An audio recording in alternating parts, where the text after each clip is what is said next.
സുവിശേഷം 4-ാം അധ്യായം 1 മുതലുള്ള വാക്യങ്ങൾ. അനന്തരം പിശാചിനാൽ പരീക്ഷിക്കപ്പെടുവാൻ യേശുവിനെ ആത്മാവ് മരുഭൂമിയിലേക്ക് നടത്തി. അവൻ 40 പകലും 40 രാവും ഉപവസിച്ച ശേഷം അവന് വിശന്നു. അപ്പോൾ പരീക്ഷകൻ അടുത്തുവന്നു, നീ ദൈവപുത്രൻ എങ്കിൽ ഈ കല്ല് അപ്പമായി തീരുവാൻ കൽപ്പിക്ക എന്ന് പറഞ്ഞു. അതിനു അവൻ, മനുഷ്യൻ അപ്പം കൊണ്ട് മാത്രമല്ല, ദൈവത്തിന്റെ വായിൽ കൂടി വരുന്ന സകല വചനം കൊണ്ടും ജീവിക്കുന്നു എന്ന് എഴുതിയിരിക്കുന്നു എന്ന് ഉത്തരം പറഞ്ഞു.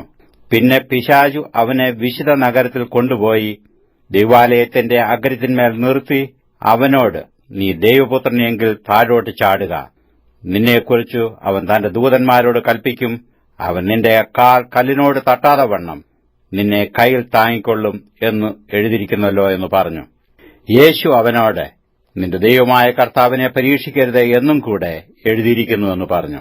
പിന്നെ പിശാചു അവനെ ഏറ്റവും ഉയർന്നൊരു മലയിൽ കൂട്ടിക്കൊണ്ടുപോയി ലോകത്തിലുള്ള സകല രാജ്യങ്ങളെയും അവയുടെ മഹത്വത്തെയും കാണിച്ചു, വീണു എന്നെ നമസ്കരിച്ചാൽ ഇതൊക്കെയും നിനക്ക് തരാം എന്ന് അവനോട് പറഞ്ഞു. യേശു അവനോട്, സാത്താനെ, എന്നെ വിട്ടുപോ, നിന്റെ ദൈവമായ കർത്താവിനെ നമസ്കരിച്ചു അവനെ മാത്രമേ ആരാധിക്കാവൂ എന്ന് എഴുതിയിരിക്കുന്നുവല്ലോ എന്ന് പറഞ്ഞു. അപ്പോൾ പിശാചു അവനെ വിട്ടുപോയി. ദൂതന്മാർ അടുത്തുവന്നു അവനെ ശുശ്രൂഷിച്ചു. യോഹന്നാൻ തടവിലായി എന്ന് കേട്ടാറെ അവൻ ഗലീലയ്ക്ക് വാങ്ങിപ്പോയി. നസറേത്ത് വിട്ട് സെബുലൂന്റെയും നഫ്താലിയുടെയും അതിരുകളിൽ കടൽക്കരയുള്ള കഫർനഹൂമിൽ ചെന്ന് പാർത്തു. സെബുലൂൻ ദേശവും നഫ്താലി ദേശവും കടൽക്കരയിലും യോർദാൻ അക്കരെയുമുള്ള നാടും ജാതികളുടെ ഗലീലയും ഇങ്ങനെ ഇരുട്ടിൽ ഇരിക്കുന്ന ജനം വലിയൊരു വെളിച്ചം കണ്ടു. മരണത്തിന്റെ ദേശത്തിലും നിഴലിലും ഇരിക്കുന്നവർക്ക് പ്രകാശം ഉദിച്ചു എന്ന് യെശയ്യാ പ്രവാചകൻ മുഖാന്തരം അരുളിച്ചെയ്ത് നിവൃത്തിയാകുവാൻ ഇടവന്നു. അന്നു മുതൽ യേശു സ്വർഗരാജ്യം സമീപിച്ചിരിക്കാൻ മാനസാന്തരപ്പെടുവീൻ എന്ന് പ്രസംഗിച്ചു തുടങ്ങി. അവൻ ഗലീലക്കടൽ പുറത്ത് നടക്കുമ്പോൾ പത്രോസ് എന്നു പേരുള്ള ശിമോൻ, അവന്റെ സഹോദരനായ അന്ത്രയാസ് എന്നിങ്ങനെ മീൻ പിടിക്കാരായ 2 സഹോദരന്മാർ കടലിൽ വല വീശുന്നത് കണ്ടു. എന്റെ പിന്നാലെ വരുവീൻ, ഞാൻ നിങ്ങളെ മനുഷ്യരെ പിടിക്കുന്നവരാക്കുമെന്ന് അവരോട് പറഞ്ഞു. ഉടനെ അവർ വല വിട്ടേച്ചു അവനെ അനുഗമിച്ചു.